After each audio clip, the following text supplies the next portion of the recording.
آج کا دور آپ کو پتہ ہے، میڈیا، اخبارات اور ریڈیو کا دور ہے۔ اگر آپ سے کہا جائے کہ کسی ایک واقعے سے متعلق، کیونکہ آپ اس کے بارے میں ایک کلیئر سٹینڈ رکھتے ہیں، تو اگر کسی واقعے کے متعلق آپ سے یہ پوچھا جائے کہ آپ اس کو فلاں واقعہ یہ ہوا آپ نے سنا، اور آپ سے پوچھا جائے کہ آپ فلاں شخص کو قاتل گرداننے کے لیے تیار ہیں، جبکہ یہ واقعہ کربلا 1400 سال پہلے ہوئی ہے، تاریخ بھی غلط ملت ہے، مکس ہے، سچ ہے، جھوٹ ہے، اس کے باوجود آپ کوئی کلیئر کٹ سٹینڈ اور حتمی رائے لے سکتے ہیں کہ فلاں شخص مجرم تھا؟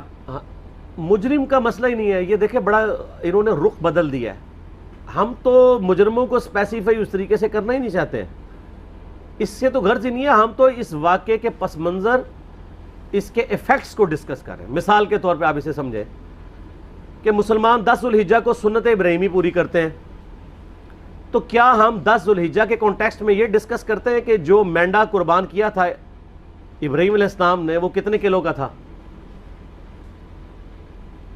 یا اس کے سینگ کتنے تھے، ان کا کلر کیا تھا، یا جب انہوں نے ذبح کیا تھا تو اس کے کتنے حصے کیے تھے، کتنی بوٹیاں بنائی تھیں، اس کو بھون کے کھایا تھا یا سٹیم روسٹ کیا تھا، یہ ڈسکس کرتے ہیں۔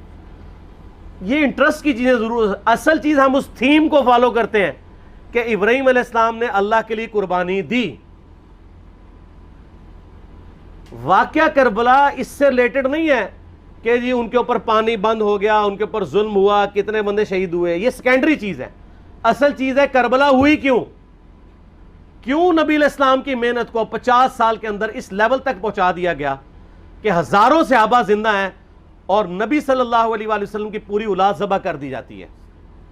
ہم تو یہ کہہ نہیں رہے کہ کیسے ذبح کیا، انہوں نے آری چلائی تھی یا تلوار چلائی تھی، یہ تو واقعہ کربلا تو سب کو پتہ ہے، ان کی شہادت بھی سب کو پتہ ہے۔ جامعہ ترمذی میں حدیث ہے حسن و حسین جنتی نوجوانوں کے سردار ہیں، اور ان کی والدہ جو ہے وہ جنتی عورتوں کی سردار ہیں، اور المستدرک الحاکم میں حدیث ہے حسن و حسین جنتی نوجوانوں کے سردار ہیں اور ان کے والد ان سے بھی بہتر ہیں۔ تو یہ تو ڈیفینٹ حدیثیں ہیں، یہ تاریخ تو نہیں ہے، نبی علیہ السلام کے فرامین ہیں۔ تو ان کی موجودگی میں ان کے ساتھ یہ کچھ کیا جائے تو ہم نٹی گریٹیز میں نہیں پڑھتے، ہم اس تھیم کے اوپر کہ یہ کون سی چیز تھی جس نے خلافت راشدہ کو ملوکیت میں بدل دیا، ہم اس تھیم کے اوپر بات کرتے ہیں۔ ہم کہتے ہیں چھوڑ دیں، بندے ہندے چھوڑیں، الٹیمیٹلی کیا نکلا ہے، کس کی وجہ سے ہوا ہے، وہ تو احادیث کی کتابوں میں موجود ہے۔ ہم کب کہہ رہے ہیں خفیہ کیمرے لگا گئے جی کس نے گولی، پہلا تیر کس نے چلایا، یہ وہ، ہم تو بتا رہے کس کے دور حکومت میں ہوا اور ان کا اپنا کردار کیا تھا، اس کو کس طریقے سے لا کے تخت پہ بٹھایا گیا، وہ ساری کی ساری چیزیں تو سامنے ہیں۔ وہ تاریخ کی کتابیں نہیں ہیں، حدیث کی کتابیں ہیں۔ اگر آپ کہتے ہیں کہ بخاری مسلم سے ہم نے صرف رفع الیدین کی حدیثیں لینی ہیں یا ایمانیات کی حدیثیں لینی ہیں اور باقی جو بخاری اور مسلم میں آل امیہ کی بدماشیوں کو ننگا کیا گیا ہے وہ ہم نے نہیں لینی ہے، تو سر پھر آپ اپنے آپ کو کلیئر کٹ، پھر ہم آپ سے واقعہ کربلا نہیں ڈسکس کریں گے، حجیت حدیث میں بات کریں گے۔ آپ کو اپنے آپ کو منکرین حدیث کہنا پڑے گا، یہ آپ اسکروٹنگ کیسے کریں گے؟ اس سے بڑی بات مجھے یہ بتائیں کہ عظمت صحابہ بڑی چیز ہے یا عظمت محمد رسول اللہ صلی اللہ علیہ وآلہ وسلم؟ تو بریلوی یہی تو رونا رو رہے ہیں، وہ کہہ رہے ہیں کہ قرآن میں تھوڑی آیات ہیں، آپ پھر مڑ مڑ کے پڑھتے ہیں قل انما انا بشر مثلکم، اس میں تو نبی علیہ السلام کی تنقیص ہو رہی ہے۔ تو ہم ان کو کیا کہتے ہیں کہ تنقیص مقصد نہیں، نعوذ باللہ، نہ ہو رہی ہے، آپ افضل البشر ہیں لیکن آپ کی سپیشیز بشر ہے، یہ ہم اپنا عقیدہ سمجھتے ہیں، وہ اس کو تنقیص شمار کرتے ہیں۔ تو پھر اس وقت آپ بھی بریلویوں کی بات مان کے تو یہ آیات پڑھنا چھوڑ دیا کریں نا۔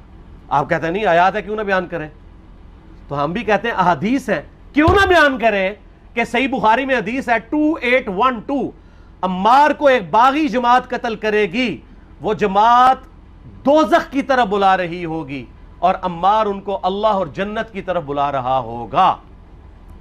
اب اس کے نرغے میں جو آتا ہے وہ آئے، میں اپنے نبی سے ٹکر لے لوں آپ لوگوں کے منہ کا خیال رکھتے ہوئے کہ میں نبی علیہ السلام کو کہوں کہ آپ نے کیوں ایسی بات کر دی کہ مولا علی کے مخالفین کو آپ نے دوزخ کی طرف بلانے والی جماعت کہہ دیا، تو لیں آپ ٹکر، جائیں سیدھا دوزخ میں، اور تھوڑی جرت کریں، آپ یہ کہا کریں کہ اے اللہ، اپنے لیے کہا کریں کہ اللہ تعالیٰ آپ کا حشر یزید اور یزید کے آباء و اجداد کے ساتھ کرے اور اس کی اولاد کے ساتھ۔ ہم کہتے ہیں کہ اللہ تعالیٰ ہمارا حشر جو ہے وہ مولا حسن حسین مولا علی علیہ السلام اجمعین اور اہل بیت کے ساتھ کریں، آمین۔ اور آپ میں تو اتنی جرت نہیں آپ یہ بات بھی کر سکیں، کیونکہ ان کو پتہ ہے۔ تو نبی علیہ السلام کی احادیث کو بیان کرنے کو یہ سمجھتے ہیں کہ جی اس سے مصیبت کھڑی ہو جائے گی، تو اپنے آپ کو منکرین حدیث ڈکلیئر کریں، پھر حجیت حدیث کا مقدمہ ڈسکس ہوگا، پھر کربلا نہیں ڈسکس ہوگی۔ اور یہ ٹی وی پہ بھی آ کے مولوی بیٹھے ہوتے ہیں، سنیوں کے بھی شیعوں کے بھی، مڑ مڑ کے جی وہ یزید نے یہ کر دیا۔ وہ یزید نے کیا کیا ہے یار؟ وہ تو سسٹم کا نمائندہ بن کے آیا جو پیچھے سے خراب تھا۔ یزید کو لے کے بیٹھے ہیں، یزید یزید یزید یزید، بھائی پیچھے سے معاملہ خراب ہوا ہوا ہے۔ اگر نہیں یقین آتا تو یہ بخاری مسلم کی میں نے آلموسٹ 200 سے زیادہ احادیث مین اسٹریم کی کتابوں سے اکثر بخاری مسلم سے جمع کیے، پڑھیں۔ اور سر میں نے تو ان کو چیلنج دیا ہے، یہ حدیثیں پڑھ کے نا اپنے ممبروں سے صرف ان حدیثوں کی تشریح اپنی پبلک کے سامنے کر دیں، نہیں کر سکتے تو پھر لعنت کے مستحق تو ہو رہے ہیں نا، حق چھپا کے، اور قیامت دن کے منہ پہ لگام ڈالیے۔ اور پھر مڑ مڑ کے کہتے ہیں نہیں جی وہ کچھ چیزیں خاص ہوتی ہیں، وہ عوام الناس کے سامنے نہیں کرنی چاہیے، وہ صحابہ کرام بھی بعض اوقات ایسی باتیں پبلکلی نہیں کرتے تھے۔ میں نے اس کے اوپر بڑا ایک میرا کلپ ہے یوٹیوب پہ، مولا علی سے متعلق 5 جھوٹ، تو میں نے کافی ساری چیزیں اس میں ڈسکس کی ہیں۔ لیکن میں یہ کہتا ہوں کہ اللہ کے بندو، جو چیزیں نبی علیہ السلام نے منع کی ہیں بیان کرنے سے، وہ تو ہم ڈسکس کر بھی نہیں رہے۔ میں نے آج تک آپ کو منافقین کے نام بتائے ہیں؟ آپ نے حذیفہ ابن یمان کو بتائے تھے نا آپ صلی اللہ علیہ وسلم نے، صحیح بخاری میں آتا ہے، تو میں نے آپ کو بتائے، آپ رازدار رسول تھے، وہ ختم ہوگی بات۔ میں نے کبھی ڈسکس کی ہے؟ اگرچہ میں نے صحیح مسلم کی حدیث 7035 نمبر ڈسکس کی ہے کہ نبی علیہ السلام نے فرمایا میرے صحابہ میں 12 منافق ہیں، وہ کبھی بھی جنت میں داخل نہیں ہوں گے یہاں تک کہ سوئی کی ناکے سے اونٹ نہ گزر جائے، اور ان میں سے 8 ایسا ہے جس کی کمر پہ دوبیلا پھوڑا نکلے گا۔ میں نے آج تک آپ کو بتایا کہ کس کس کی کمر پہ دوبیلا پھوڑا نکلا اور اس کی موت اسی پھوڑے میں ہوئی ہے، بتایا؟ تو میں تو وہ چیزیں ڈسکس بھی نہیں کر رہا، میں وہ چیزیں ڈسکس کر رہا ہوں جو نبی علیہ السلام نے علامات النبوہ میں بتائی ہیں۔ یہ امام بخاری حدیث نبوت کی دلیل کے چیپٹر میں لے کے آئے ہیں، اور امام بہقی نے 3500 احادیث پر مشتمل ایک کتاب لکھی ہے دلائل النبوہ، کہ ہم نبی صلی اللہ علیہ وسلم کو نبی کیوں مانتے ہیں، اس کے اوپر۔ اور اس میں یہ ساری حدیثیں عمار بن یاسر کے قتل والی لے کے آئے ہیں، بتانے کے لیے کہ دیکھیں ہمارے نبی علیہ السلام کی نبوت کی دلیل ہے کہ آپ نے اپنی وفات کے آلموسٹ 30 سال کے بعد ہونے والے واقعے کو پہلے ہی بتا دیا۔ یہ حدیثیں چھپانے والی نہیں، بیان کرنے والی ہیں، علامات النبوہ کی حدیثیں ہیں۔ آپ کہتے ہیں چھپائیں، اگر کوئی حدیث دنیا میں نہیں چھپائی جا سکتی نا تو علامات النبوہ والی حدیث ہے، کیونکہ وہ تو نبی صلی اللہ علیہ وسلم کی نبوت کو جسٹیفائی کرتی ہے۔ ورنہ میرا ایک معصومانہ سوال ہے کہ نبی صلی اللہ علیہ وسلم نے یہ باتیں کر کے ان کے زوم میں نعوذ باللہ امت کو مصیبت میں ڈال دیا۔ آپ نے خود ہی فرمایا کہ یہ ہوگا، کیوں فرمایا آپ نے؟ میں تو بیان کر کے مجرم ہوں، تو جس نے مجھے خبر دی ہے ان کے بارے میں آپ کا کیا خیال ہے؟ یہ مسند احمد کی حدیث یہ میں نے گھر بیٹھ کے بنائی ہے کہ میری بیوی کا کیا حال ہوگا جس پہ ہوب کے کتے بھونکیں گے۔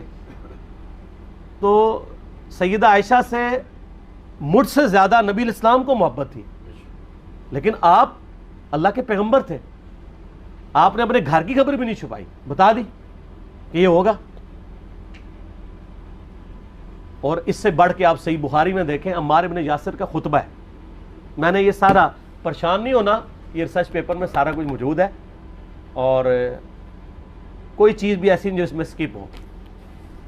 صحیح بخاری میں خطبہ ہے کہ عمار بن یاسر کو مولا علی نے بھیجا کوفے میں، کوفے والے نیوٹرل ہو گئے تھے کیونکہ بصرہ سے سیدہ عائشہ آ رہی تھیں، اور وہاں پہ انہوں نے کہا نہ ہم سیدہ عائشہ کا ساتھ دیں گے نہ مولا علی کا دیں گے، تو عمار بن یاسر کو تیار کرنے کے لیے، یعنی وہاں کے جو عوام تھی اس قتال کے لیے مولا علی نے بھیجا۔ تو سیدنا عمار بن یاسر نے وہاں پہ کوفے کے ممبر پہ خطبہ دیا، بخاری کے الفاظ ہیں، اوپر والی سیڑھی پہ عمار بن یاسر نے حسن ابن علی کو بٹھایا، حالانکہ حسن ابن علی سے 4 گنا بڑی عمر تھی عمار بن یاسر کی، 90 پلس ہو چکے ہوئے تھے۔ 3-4 گنا ان کی عمر تھی، لیکن اہل بیت کا احترام کیا. خود نچلی سیڑھی پہ بیٹھے. بخاری کے الفاظ ہیں کہ اے لوگو اللہ نے تمہیں آزمایا ہے، ایک طرف دنیا اور آخرت میں تمہارے نبی کی بیوی ہیں سیدہ عائشہ، دنیا اور آخرت میں، یعنی عزت اپنی جگہ قائم. یہاں لوگ سمجھتے ہیں کسی کی غلطی آ گئی تو پتہ نہیں کیا ہو گیا. وہ یار اس کا مرتبہ اپنی جگہ ہے، غلطی اپنی جگہ ہے، پیغمبر نہیں ہے وہ. اور دوسری طرف علی ابن ابی طالب ہے. اللہ اب دیکھے گا تم عائشہ کی اطاعت کرتے ہو یا اللہ کی. علی کی نہیں، اللہ کی. کیوں؟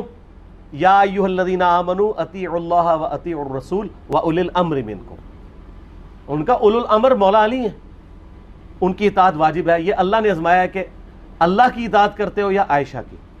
اور آپ حیران ہوں گے، یہ حدیث امام بخاری حضرت عائشہ کی فضیلت والے چیپٹر میں لے کے آئے ہیں. اگر امام بخاری مشورہ کر لیتے نا ناسبیوں سے تو انہوں نے کہا تھا سر آخری صحیح رکھو، پچھلے والا رہن دو، بلکہ پچھلے والا رکھو آخری والا رہن دو. کہ عائشہ دنیا اور آخرت میں، وہ حدیث گھٹنے کا میں آپ کو طریقہ بتاتا ہوں، کاٹ چھانٹ کرنے کا. وہ آدھی حدیثیں لکھتے ہیں نا، آدھی حدیث ایسے لکھتے ہیں امام بخاری کہ سیدہ عمار ابن یاسر نے خطبے کے دوران فرمایا کہ سیدہ عائشہ دنیا اور آخرت میں تمہارے نبی کی بیوی ہیں، بس. لیکن امام بخاری نے پوری حدیث لی ہے، آگے وہ بھی ڈالا ہے کہ اللہ آزما رہا ہے کہ عائشہ کی اطاعت کرتے ہو یا اللہ کی، جیسے آپ کے علماء کر رہے ہیں. صحیح مسلم کی حدیث 6488 آدھی بیان کرتے ہیں سارے مولوی، بریلوی، دیوبندی، اہل حدیث سب. میرے صحابہ کو برا مت کہو، اگر تم میں سے کسی نے احد پہاڑ کے برابر بھی سونا خیرات کر دیا اور میرے صحابہ نے 1 مد یعنی 600 گرام خیرات کی، آدھا کلو، اس کے آدھے کو بھی نہیں پہنچ سکتا بس. حالانکہ یہ مسلم کی حدیث سٹارٹ اس سے ہوتی ہے کہ عبد الرحمن بن عوف کو خالد بن ولید نے گالیاں دی جھگڑے کے دوران. حالانکہ دونوں مسلمان تھے، دونوں صحابی تھے. آپ نے حضرت خالد بن ولید کو بلا کے ڈانٹا، فرمایا تم میرے صحابہ کو برا مت کہو. تو خالد بن ولید نے تو آگے سے نہیں کہا حضور میں بھی صحابی ہوں. ان کو پتا تھا کہ عبد الرحمن بن عوف نے اس وقت اسلام قبول کیا جب اسلام کا مطلب تھا مار، تکلیف اٹھانا، اور خالد بن ولید نے گولڈن پیریڈ میں صلح حدیبیہ کے بعد اسلام قبول کیا. میں اب تم لوگ یہ کر رہے ہو، تم لوگ اگر احد پہاڑ کے برابر بھی سونا خیرات کر دو، یعنی صلح حدیبیہ کے بعد والے لوگ میرے ان کے برابر نہیں ہو سکتے. اور جو فتح مکہ پہ معافی مانگ کے مسلمان ہوئے ہیں طلقاء، مؤلفۃ القلوب آل امیہ، ان کا تو لیول ہی کچھ نہیں ہے. یہاں تو خالد بن ولید کے بارے میں یہ بات کی جا رہی ہے. اور پھر وہ مؤلفۃ القلوب اپنے زمانے میں ممبروں پہ سب و شتم کروائیں سیدنا علی پر. تو سب سے پہلے تو ان کو کہنا چاہیے جن کے بارے میں حدیث تھی کہ تم صحابہ کو گالی مت دینا. ہم نے تو خیر کبھی دی بھی نہیں ہے.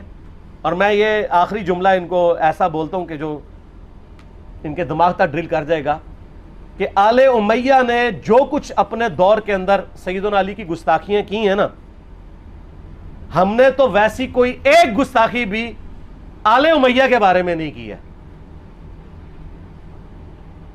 میں نے آج تک آل امیہ کے اوپر بائی نیم کسی کے اوپر لعنت کی ہے؟ حالانکہ یہ مولا علی پہ کرتے رہے. یہ ہے لعنتی خود ہو گئے نا، جب مولا علی پہ لعنت کی تو لوٹ آئی.